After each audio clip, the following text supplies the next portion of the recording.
তো hi guys, আজকে আমি ফুটবলের সব জিনিসপত্র কিনেছি, তোমাদের সঙ্গে শেয়ার করছি। তো প্রথম সেফটি গার্ড, যেটা এখানটাতে পরে মুঠের সঙ্গে এই খুলে দেখাচ্ছি আমি। এই যে গার্ডটা, এখানে প্লাস্টিকের বডি আর এখানে নর্মাল রবারের, এটাও সেম।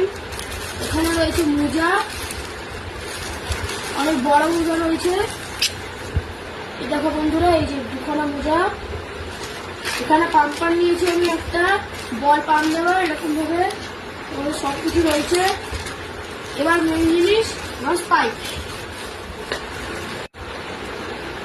সেজা কোম্পানি স্পাইক 150 টাকা। এটা আমি দোকান থেকে কিনেছি, এটা এসকে স্পোর্টস থেকে কেনা। আর এটা হলো পর্তুগালের রোনাল্ডোর CR7টা লেখা নেই, কিন্তু এটা বড়।